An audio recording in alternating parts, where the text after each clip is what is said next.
What's going on, everybody? Welcome to a new episode of PTV's Hall Pro, where we talk about all the latest happenings that are happening in the professional sports world. I'm Wilnir Louis, and I will be the host of this episode. And I have alongside of me two of the best in the history of pirate television. We got Louie Pasculli, we got Ryan Johnston. Before we get into what was a pretty eventful weekend in sports, and honestly, a pretty eventful week as a whole. Louie and Ryan, how are you guys doing? Like, this is amazing to be on this episode with you two.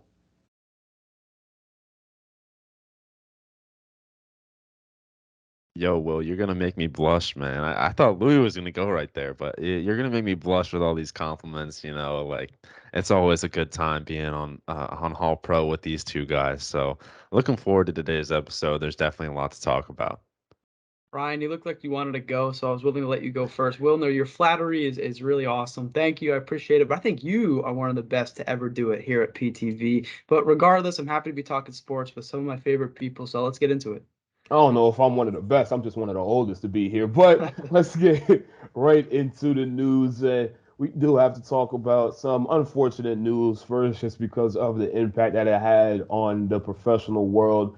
Bill Russell passed away peacefully at the age of 88 this past Sunday, July 31st. And Bill Russell, known for being the most winningest title individual in professional sports with 11 NBA titles, known for everything that he was able to do on the basketball court, whether it was during college winning national championships or, like I mentioned, in the NBA winning those 11 titles. Also had done a lot for basketball and sports as a whole when it came to African Americans and blacks being able to play in the sport and just the civil rights things that he was able to do in the United States with the platform that he was able to gain with the sport of basketball. So, wanted to start off this episode. Louis, we'll start with you. Just discussing and highlighting the impact of Bill Russell and what he was able to have not only on basketball but just in the world as general. Yeah, but I mean, you talk about it. Bill Russell on the court had one of the most fantastic basketball careers ever, had one of the most fantastic athletic careers ever, five-time MVP, 11 championships to his name, a bunch of first team All NBAs as well. So really one of the best players of his generation and of all time on the court, and then also off the court was such a great dude. I mean, he marched on Washington in 1963, and there's a story of him standing up for his black teammates who were not served in Kentucky when they were all there, and he wanted to hold out and not play because of it. So really, such a great guy. Really sad that he has left us, but he made an indelible mark both on basketball and also, civil rights and standing up for what he believes in. Yeah. I mean, you covered it pretty well, Louis. But besides those 11 championships and those five MVPs, winning NCAA titles, he was also the first African American NBA coach. And I think he really paved a way for a lot of these guys moving forward. He's left such a mark on the league in general. I mean, there's a reason that the Finals MVP is named after him. I believe he's just been such an influence on the league. You saw Magic Johnson talking about it, how he's been a mentor and a friend for the past 30 years. And I always remember there was a speech that Bill Russell gave, and he looked at a bunch of Hall of Famers on the stage. There was Shaq, there was Kareem, there's a whole bunch of guys, and he looked at each one of them and said, I would have kicked your butt. I think that just shows the mark that he had. He was always competitive to the very end, and yeah, I think that there was really no better ambassador for the league. I think that he exemplified everything that the NBA should stand for. And like I mentioned, when you have somebody of that magnitude, like being able to use your platform for things that are bigger than you, like Bleacher Report had like a great tweet thread of like the different things that he was able to do and called him the champion of civil rights, being able to be part of the first major college lineup to start three black players, like you mentioned, Louis, that walkout that he was able to do with the Black Celtics and Hawks players. There was being a part of the first NBA lineup to feature five black players, like you mentioned, Ryan being the first black head coach of any North American pro sports team, and Even more recently, he was able to get the Presidential Medal of Honor, and he also, advocated for the athletes in their protests during, 2020 when the killings of George Floyd and, other African American people in the United States happened. So from the start of his life to the final minutes, he was able to use his platform, he was able to use his status, and like we mentioned, you could have the resume on the court like he does, like we had mentioned earlier, the 11 titles, the MVPs, everything, but being able to also be a great individual, the outpour of love that he was able to get that Sunday, when the news came out that he passed away, everybody, whether it was a former athlete, whether it was current athletes, not even just basketball, football, baseball as well, they were all saying, great things about Bill Russell and all of the things that he was able to do, again, being an athlete and just using his platform. So, with that, it's great to see that outpour of love. It's unfortunate that he has peacefully passed away, but again, he lived a very fulfilling life, and he was able to impact all those people that he had, connected with, and even people that maybe he might not have directly connected with. His story and what he was able to do was able to get that impact. So, again, wanted to start off this All Pro with that news, but now we will transition away from the National Basketball Association and away from Bill Russell to the NFL because some breaking news had came out the day of recording. Monday morning, we are recording this All Pro episode, and the long standstill of what will happen to Deshaun Watson has finally it's coming close to the finish line. Um, of course, with the NFL and the way that they investigated this case, it was a different way that was did the investigation happen and normally it would happen. So they had an independent officer being able to interview the sexual accusers for Deshaun Watson and interview Deshaun Watson, interview other individuals and have their own independent ruling. And at that point, then the NFL and the NFLPA would see if they come to an agreement or see if they want to dispute the ruling. The ruling that came from that independent judge Sue Robinson recommended that Deshaun Watson be suspended for 6 games of this upcoming NFL season after going through the evidence and after the interviews, testimonies, and things of that nature.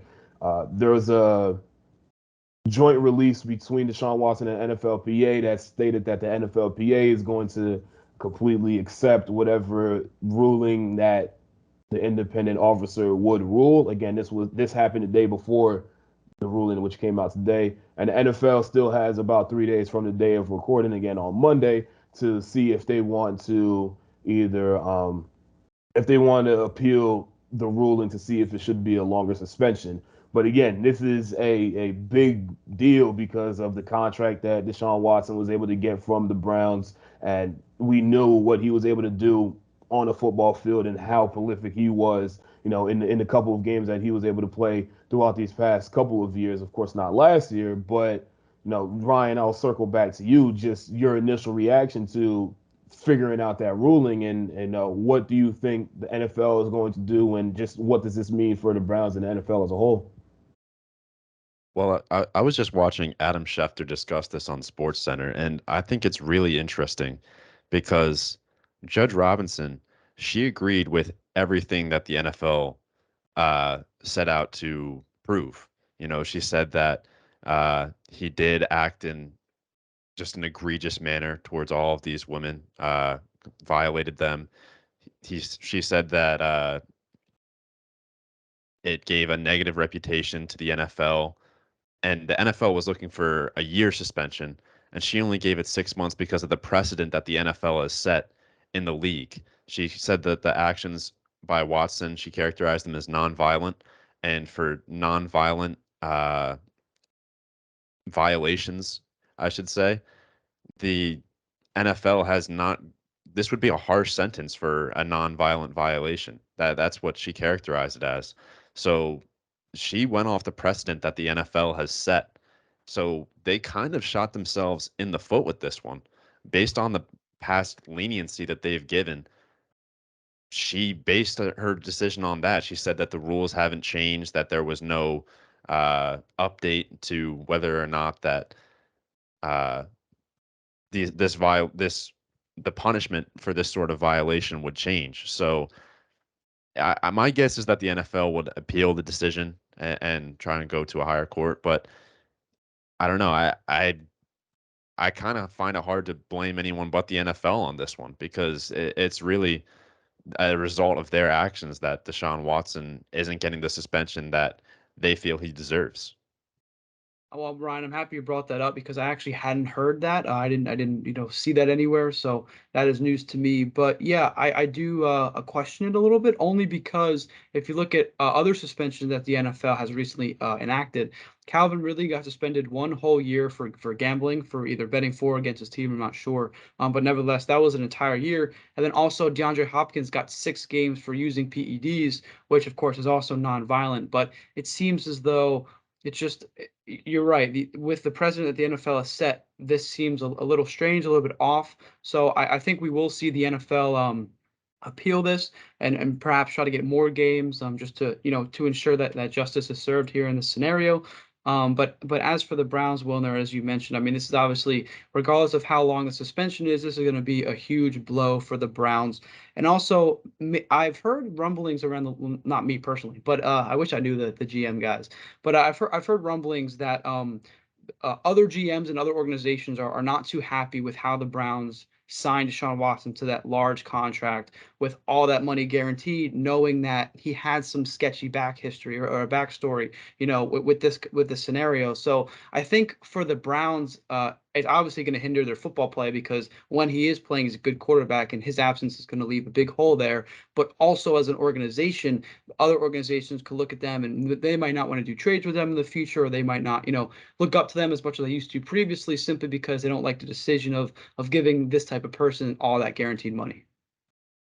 Yeah, and I think that, starting off with what the suspension means for the Browns, like you mentioned, yes, Deshaun Watson is a great quarterback, but I saw, a couple of stats from, reporters on Twitter that stated that first 6 weeks that the Browns played, like it's the easiest schedule in the NFL. Like they're not playing, any of the tougher teams or anything like that. So, I don't think that the NFL made their schedule with that in the back of their mind, but I think it's just interesting to see that, it worked out sort of in the Browns' favor if this 6 month, if 6 day or 6 game suspension holds up, that they have, that's basically the light start of their schedule, and they can find a way to maybe go 3-3, 4-2, and still be kind of in the play. But again, that's just going, you're losing your player and the schedule part. In terms of the specific case, I yes, you could blame the NFL, and I do agree with Ryan in the sense of if that was why Judge Robinson went was because of the precedent of previous cases, then yes, you got to look at the NFL and be like, why why were you so lenient in those previous cases? But again, I think with this, you're looking at it as this is an independent officer just looking at the information. I don't think that they really have any stake with the NFL. My question is going to be now, is the NFL going to appeal? If the NFL doesn't appeal, then at that point, that's when I'll look at the NFL and be like, what are you doing? That's when I feel like that will leave a bad stain with the NFL. If the appeal goes the NFL's way and they get a longer suspension, or if it doesn't and it's a 6 game suspension, in the business side of things, it's like, what else could the NFL have done in this particular case? Just because this is all through collective bargaining and NFLPA, and they all agree to this is how cases of this magnitude is going to be handled from now on. Now, again, looking at the past of the NFL and looking at how they handled those cases, yes, they could have changed that. I'm not discrediting the past of the NFL, but the way that this was handled now, you have to appeal it if you're the NFL. You have to at least just show face like, yes, we're doing something about it. It was again an independent officer that like did what they had to do. And I saw people on social media saying, "Oh, Deshaun Watson didn't play all of last year," but that wasn't a ruling from the NFL. Like that was just teams not wanting to trade. And I feel like that was more of a business standpoint of them not trying to trade, not them saying, "Oh, I don't want Deshaun Watson." So Ryan, you look like you have, something to add, but I think my final point, or because I'm actually curious as to Um, when Adam Schefter was talking about this, was this the things that was like in that basically document that was released by Judge Robinson? Okay, so Yeah, he I basically just recapped it. which I don't think anybody on social media, Twitter, Instagram, is going to look at that multi-page document and try to figure out everything. But I think that I feel like recognizing that there was things wrong. I feel like there needs to be that understanding between this isn't the NFL saying it's the 6 games, and like understanding that this isn't the end all be all suspension yet. I think that hopefully that appeal does happen. And if that appeal happens, hopefully that appeal doesn't take too long because I would assume, and Ryan, again, I'm just going to go back to you just because you watched that. If the appeal happens, would Deshaun Watson still be suspended initially? Because, of course, we're in August right now. The season's going to start in like a month. If the appeal process doesn't go that long, is he able to play the first couple of games or is he still suspended while the appeal is happening? I don't know about that specifically. I do know that the NFL has to file an appeal in the next 3 days, I think it is. So my guess is they're going to try and get it done before the season starts. So like they have like an official ruling on whether or not he can play.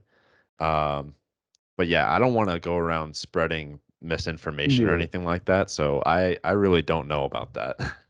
So yeah, and I want everybody that's listening right now, like this is the only facts that are out there right now is that the independent officer said recommendation that Deshaun Watson be suspended for 6 games, along with using club only masseuses, which that is a whole separate thing that like that's I'm not even gonna have that conversation.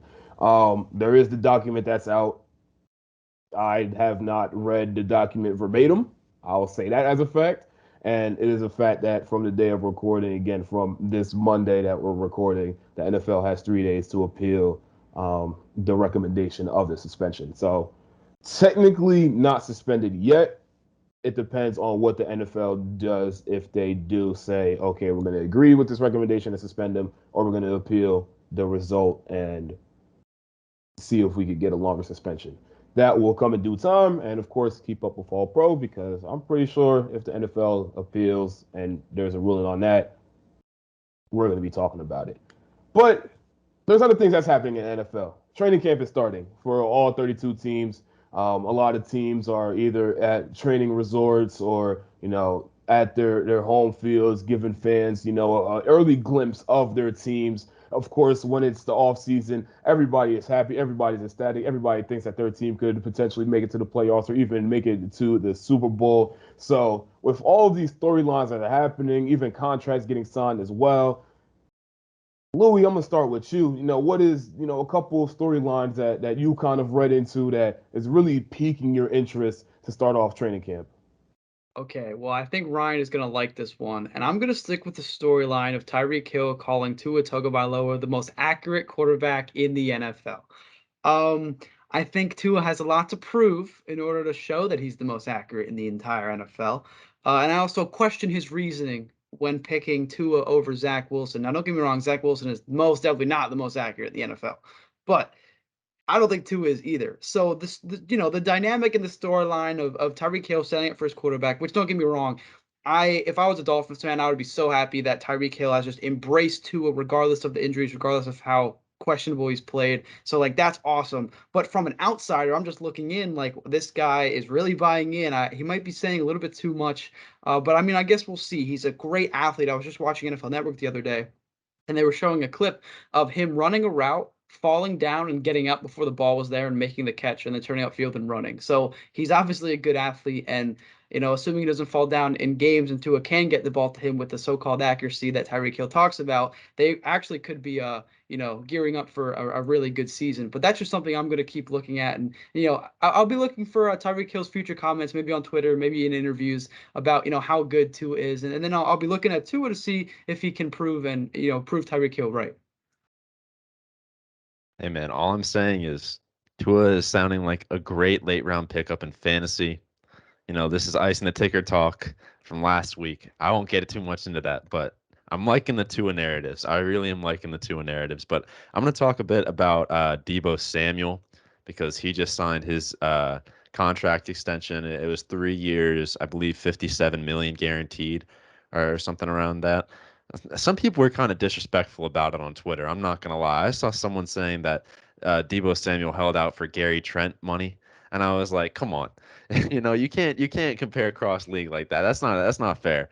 But I think this solidifies the 49ers as at least contenders for their division. I mean, Deebo Samuel was just so electric last year, and even though maybe he'll fall off a little bit this year. Maybe teams will start to get a read on him. Maybe they'll figure him out a little bit.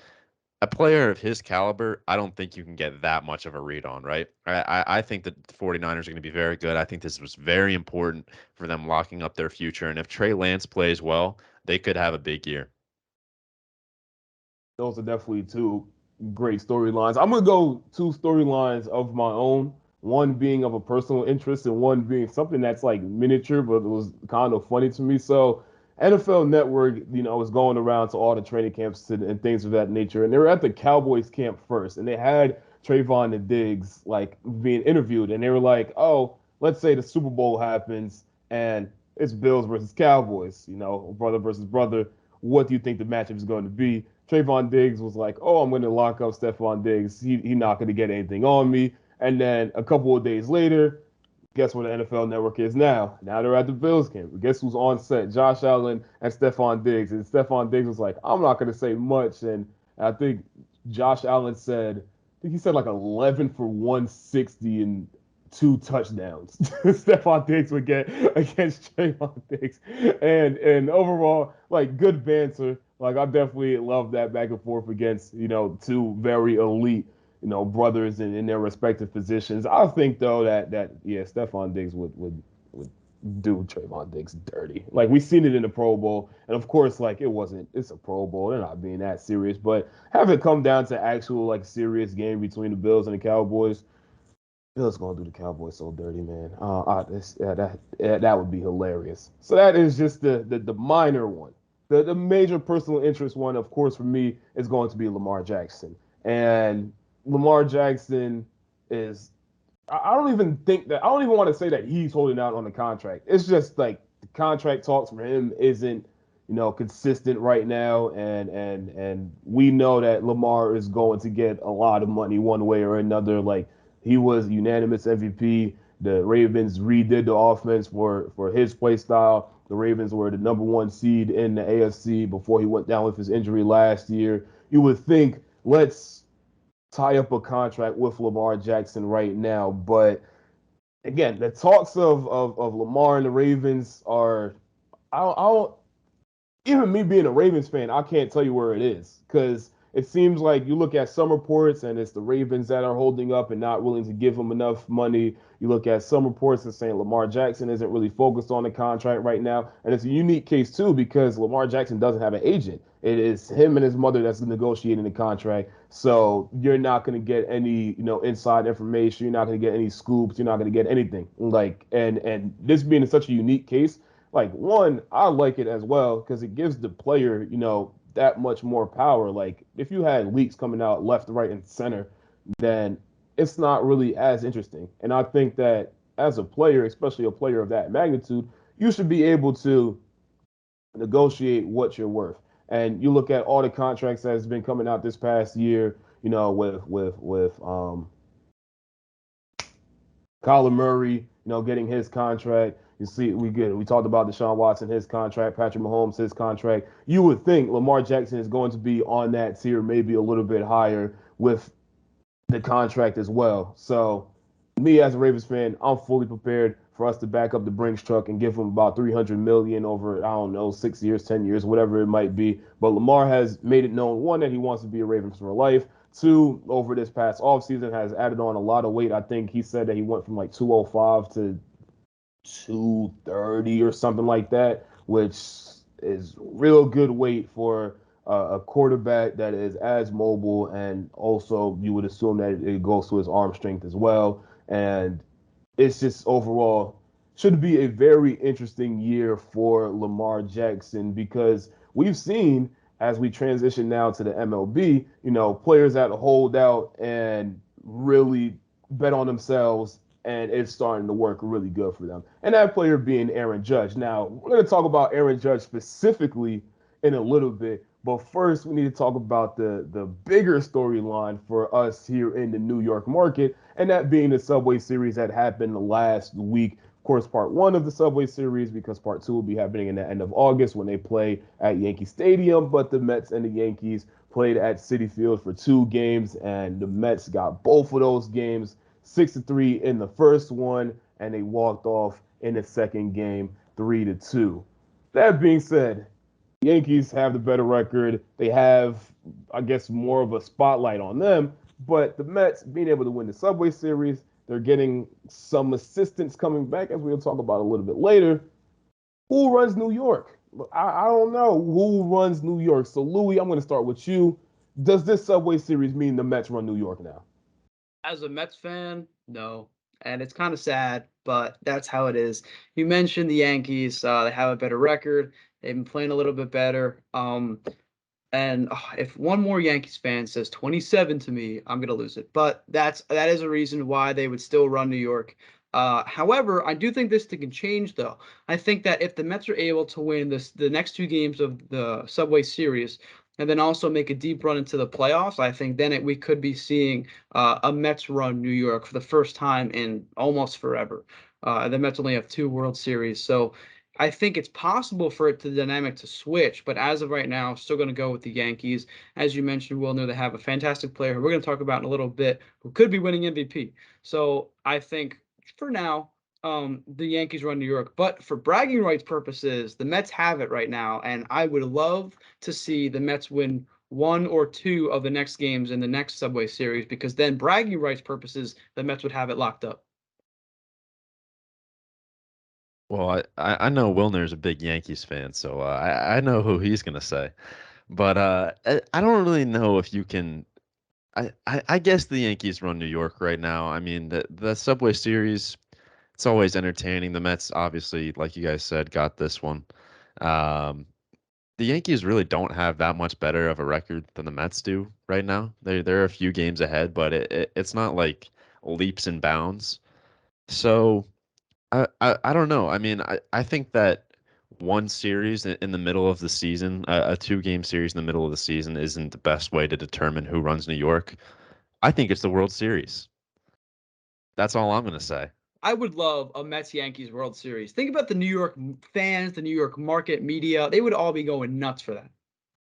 I mean, I'll find some money right now. I'll dip into the savings to go into at least one of those games. I wouldn't even care which stadium I'll go to. Like that would be electric because we saw just how electric, like you mentioned, Ryan. It's a 2 game series in the middle of the season, but we saw just how electric that was being at Citi Field. Number one, and number two, I think the numbers of like the fans that are watching it at home did. I think it said like top 10 either this year or like recent years or something like that. Like the fact that both teams are doing well is doing great for baseball. And in terms of who runs New York, I mean, again, even though I'm a Yankees fan, like we could all clearly see, like the Yankees run New York. Like everybody's walking around with Yankee hat with the brims. Nobody's walking around with Mets hat with a brim. Like come on, everybody has the pinstripes. Nobody's really, Louie, man.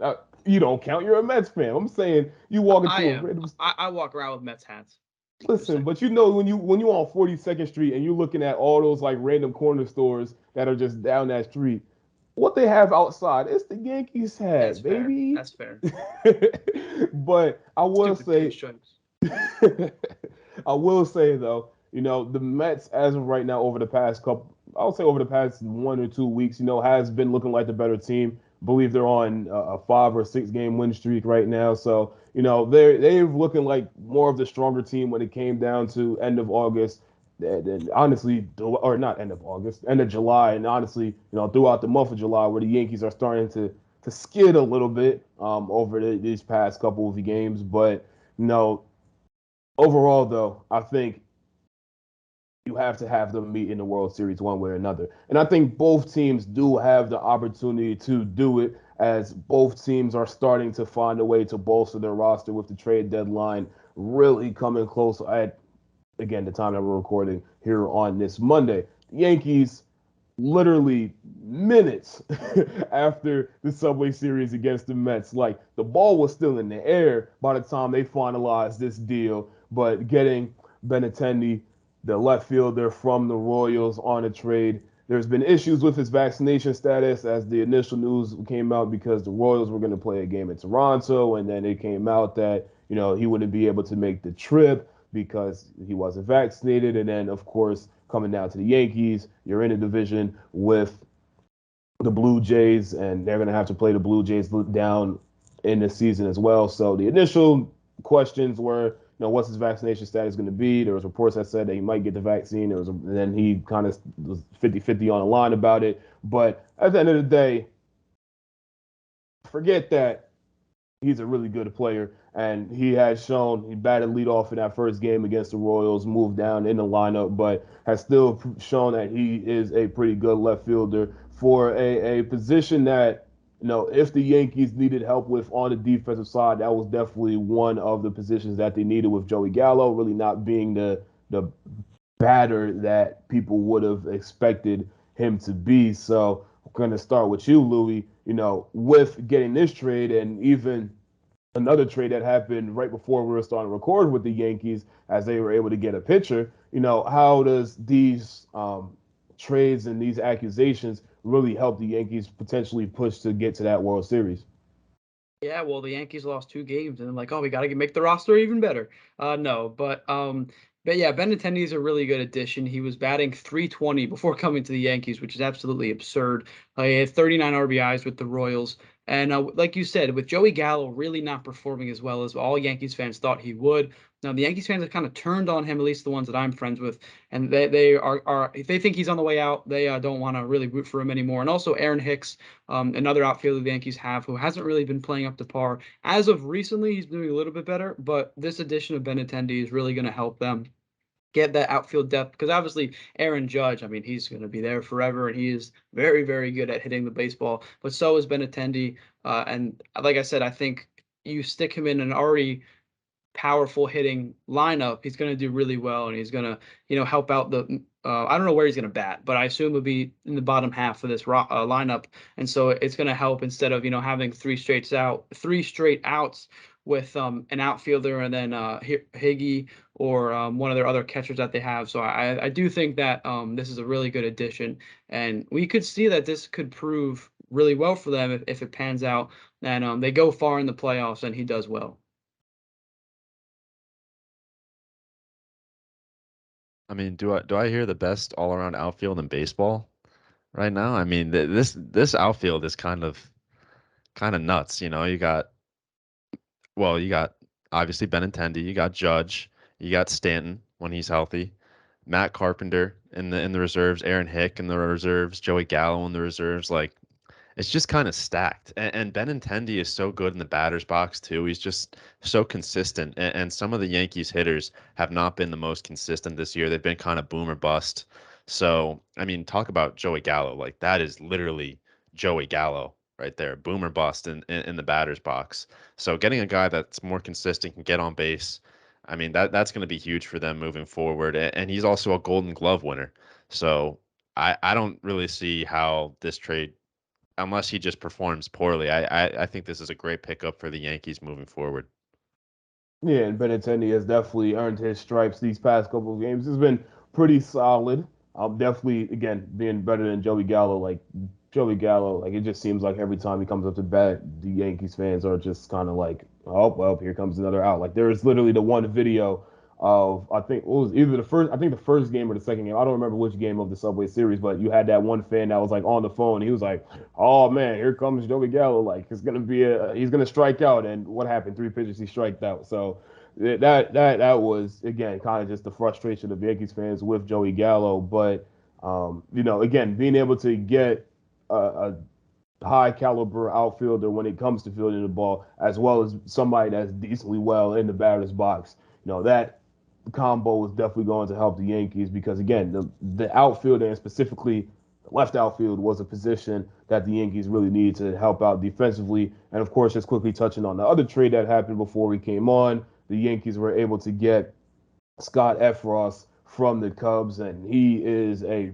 pretty good pitcher for MLB as well. The stats being that he was 1 for 4 with a 2.66 ERA and had 50 Ks and 44 innings with the Cubs. The Yankees, if the outfielder and the hitting wasn't the priority, then pitching is definitely the bigger priority for the Yankees. Like they have good starting pitcher when you have Garrett Cole, Nestor Cortez. Their closing lineups have been pretty good as well, but being able to manage those middle innings for the Yankees with their bullpen has been their bigger issue over these past couple of games. And with Scott Efros, hopefully that does help the Yankees be able to build up that bullpen. Maybe they get some more trades in. Maybe they don't. Who knows? MLB trade deadline should be a pretty interesting one to say the least, but we're going to keep it local with New York and talk about somebody that isn't going to get traded anytime soon. Somebody that, again, we mentioned to start off this MLB segment has bet on himself through arbitration and not signing a contract with the Yankees to start off this season. And that bet is paying off really, really, really well. And that player being Aaron Judge. 9 home runs in the last 10 games, 42 on the season. He's just absolutely a sight to see anytime he steps up in the batter's box, hopefully on the route to 60 home runs on the season. Is he the clear-cut MVP? I feel like, at least of the American League, because that is also a separate conversation, how there's different MVPs for American League and National League, but there isn't a collective one. I'm not going to have that conversation, though. But Aaron Judge, his performance, on base percentage, batting average, home runs, hits, you name it, he's top of the charts in those stat categories. Ryan, is he your American League MVP? Yeah, he is. No holds barred. He's the AL MVP, and it's not just because of the amazing season that he's having. It's also because of the amazing season that the Yankees are having.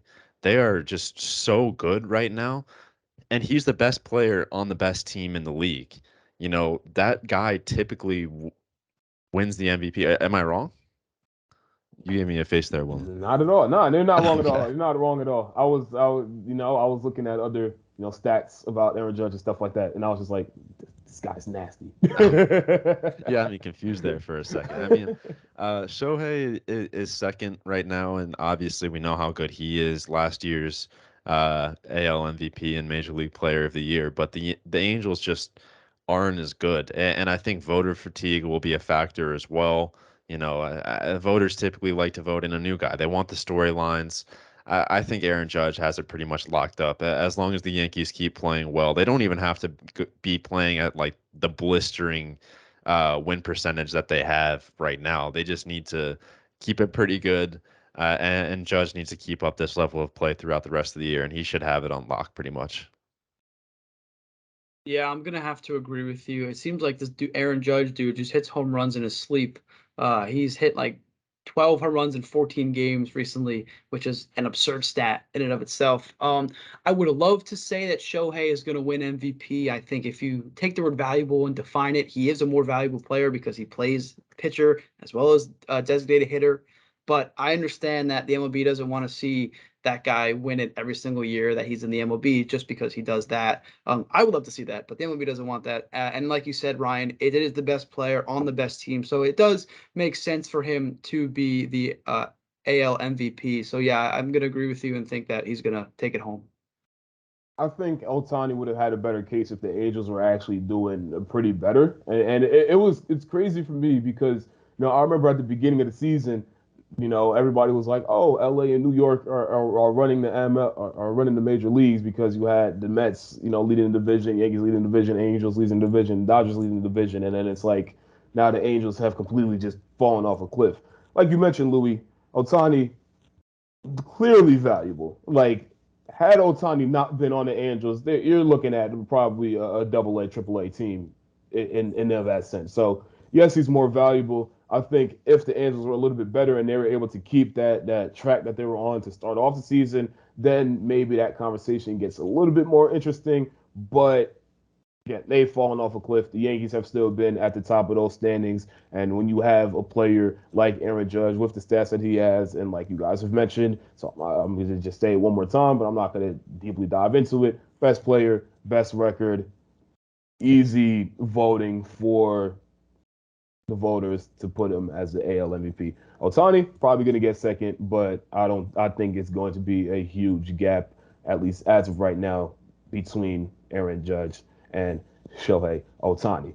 Now, finally, let's shift over to the Mets side. And now, Louie, I know that you're excited because tomorrow on Tuesday, that man, Jacob Degrom, is finally going to be back this season. And yes, I'm a Yankees fan, but I am going to recognize the greatness that is Degrom and the arm that he has.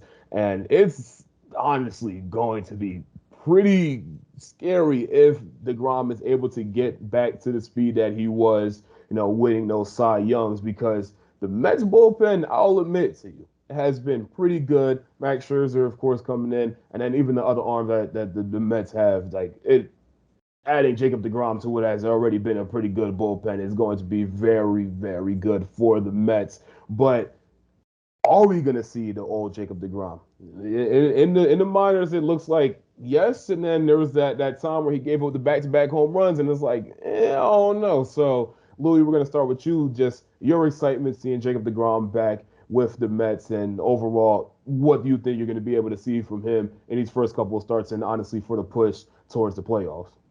I'm so excited. I can't wait. I'm going to clear my schedule, make sure I can be home watching my TV, watching Jacob DeGrom cook.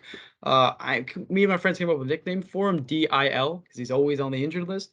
But he's finally back. He's finally going to be healthy, I hope. If this dude can stay healthy, he really is one of the most dominant players in the history of baseball. Looking at last year, he had one of the best starts to a season. He had 10 games. The ERA was like 0.6, which is just absolutely absurd. So assuming he can stay healthy, which is a big assumption because he's the Christian McCaffrey of the MLB.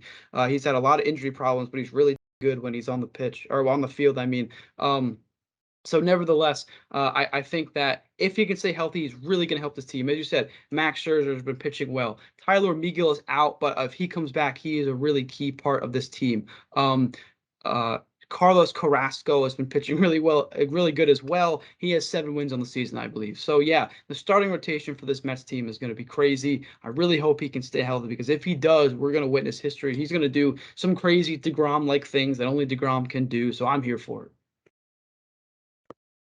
Yeah, I'm kind of wondering if the Mets, sorry, should just ease him back into it a little bit. He's getting up there in age now. He's 34. You don't want him to have a huge load right off the bat, and quite frankly, they don't really need him to. Like the guys you just mentioned, they've been doing a fine job throughout the season for the Mets so far. So, they, yeah, I think the addition of DeGrom can never be a bad thing. You had a 2-time Cy Young winner, literally, who is pitching some of the best baseball of his life just last season. I don't think it can go too wrong as long as he can stay healthy. You know, uh, I think that the Mets should be just fine with him getting back in the rotation. Again, when you have that starting lineup, when you're able to put DeGrom in there, and then now you have Edwin Diaz as a really dominant closer, and just all the pitching that the Mets have, like they could be really good. And I think that, like you mentioned, they don't really need to throw him. Like they're not the Mets' upcoming schedule isn't really you know dire hard. Like he's coming in against the Nationals. Like this is his first game pitching, and it's like, and the Nationals are decent, not great. So being able to at least ease him in and getting him back into playing in the majors, I think will definitely help the Mets. And it is good for the Mets that they have other great pitchers around. So it's not like a situation, again, like we talked about Otani and the Angels. Like, let's say Otani had to come back into the rotation. Like, you're going to throw in Otani and make sure that he's getting about like 6, 7 innings in those first couple of games. I think DeGrom, with how good the Mets pitching has been this season, that you're able to kind of ease them in a little bit better. If you're able to keep, the fire that the team has been on, Then at that point, when it comes later down in the stretch, when you're going closer towards that, September, October baseball, then at that point, that's when you're really able to kind of see the best out of the ground. And I will say, well, no, real quick, if I could jump in, when the Mets play the Nationals, it's a divisional game, so it's not as important because they're very bad. The Mets really should sweep the Nationals, so that'll be the first game he comes back, and then the Mets have a 5-game series against the Braves in only 4 days. So I'm assuming his next start will be against that Braves series, and that is a really important series because the Braves have been almost keeping pace with the Mets. They're only about 3 games behind, which is really insane because the Mets have been doing so well, and the Braves are just right there, right below them. So it's that second start, assuming he has a good first start, that's going to be extremely important for Jacob Degrom. And yeah, in the minors, he's been pretty good. Like I know I teased the back-to-back home runs, but I think he also came back and had like 6 Ks in like 4 or 6 innings or something like that. Like so, he's been in the minors pretty good. But I think, like you mentioned, being able to at least get back into a little bit of a groove against the Nationals, into like you mentioned that Braves series, like you said, that is going to be a pretty important one for the Mets. And again, it is just overall great to see great baseball in New York. Like having both teams being good, like Yankees fans or Mets fan, like just being able to see both teams be pretty good. Like I'm excited. Maybe I'm not as of a diehard of a Yankees fan or diehard of a Mets fan. Like I feel like if you talk to the old timers, they don't want to see the Mets succeed. If you're, the old timer Yankees fans or the old time Mets fans don't want to see the Yankees succeed. I'm not a hater like that. I like seeing New York teams shine because it makes for good content. And also, I need to see a parade in this city with one of the major sports teams. And we would have thought that major sports team would have been the Brooklyn Nets. But now, as we transition to the NBA real quick, I don't know what's going on with the Brooklyn Nets, and I don't even know what's going on with the Knicks because both teams, again, you seem like you had a lot of trades that might have potentially happened. Of course, Kevin Durant and Kyrie Irving for the Nets, they said that they wanted to be traded, but now it doesn't really seem like they might be traded. And then with the Knicks, you had Donovan Mitchell that might have been on it, but I don't know what the traction of that trade is going to be. And then Jalen Brunson's signing is now being investigated by the league for tampering. So real quick, Louie, we'll start with you. What is going on with these New York teams in the NBA? I think the Knicks are going in the right direction. They have a lot of young talent. They also have some veteran presence. I mean, they got rid of Kemba Walker to free up some cap space, but Coach Thibodeau is a really good head coach. I like what he's done with his team. So hopefully, they're starting to get the wheels rolling, starting to get the ball rolling in the right direction. As for the Nets, I think there's going to be a Deshaun Watson-esque type trade where the Texans just hold out until they get a crazy offer because the Celtics offered them an absurd amount and they said no. So I think the Nets are really just going to hold out as long as they possibly can, get as much for KD as possible, and then I think they're going to deal in when the time is right. I don't know. I kind of disagree with like everything you just said, Louis. Good. That's Well, good. That makes for good content. I mean, I don't really like the Knicks offloading Kemba for cap space because he was only on like $8 million a year. Like I get that he wasn't exactly amazing in a Knicks uniform, but it's really low risk. Like, why not just leave him on the roster for a little bit? I don't know, and I don't really know how they're gonna get Donovan Mitchell. To be honest, like they're gonna have to give up a lot to get Donovan Mitchell, and I know they want to keep R.J. Barrett. Uh, I don't know. I even know if that's possible. Like they'd have to give up at least Randall quickly, probably Robinson. Like the Jazz, with how much they got for Gobert, they're probably gonna want at least that much for Donovan Mitchell. So I don't really see how it's in the cards for New York, quite frankly, unless they want to give up their whole team to pair up Donovan Mitchell and R.J. Barrett, which is just, quite frankly, no disrespect to either player, a mid-tier duo in the NBA. Like that team is no better than a 6 seed. I'm just being frank with you right now. And the Nets, like the Celtics didn't really give him a whole lot for KD. They offered basically Jaylen Brown and that's it. Like KD is signed to a multi-year deal. I doubt KD is gonna hold out. It's just not in his nature. He likes to hoop. I think he'll play no matter what, even if he wants a trade. With how much, like I said, with how much the Jazz got for Gobert, the Nets should be expecting even more for Kevin Durant. I know he's up there in age, but he's still Kevin Durant. Like this guy is a top 5 basketball player in the world, and he probably will be throughout the rest of his contract because he's just that good. So I don't think the Nets are really that crazy for not trading Durant for Jaylen Brown. Or I think they wanted Marcus Smart in the deal. It was either him or a couple of first round picks, and the Celtics weren't willing to part with that much. I don't think that's a bad deal for Kevin Durant, quite frankly. Like I think that or a bad request for Kevin Durant. I think that Kevin Durant, the Nets know his value, and I think other teams are trying to fleece them right now. I'm not even a Nets fan, but you got to look at this objectively. Like this guy is an MVP, a two-time NBA champion, whether you like it or not. All right, he won those championships, whether you like it or not. He's a multi-time scoring title champion. Like this guy is elite, and he has been for more than a decade now in the NBA. I think the Nets are just trying to get the best offer they can for him, and whether or not they end up trading him, I think he'll play. Yeah, I mean, we saw Kevin Durant, do what he had to do with Rutgers, or not. Yeah, Rutgers, not Rutgers.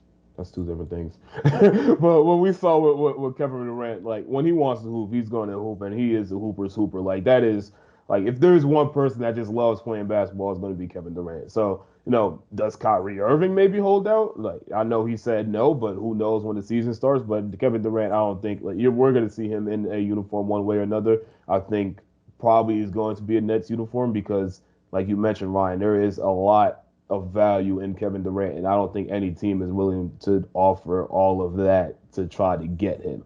In terms of Donovan Mitchell, I think he wants to be in New York. The vibes will be there.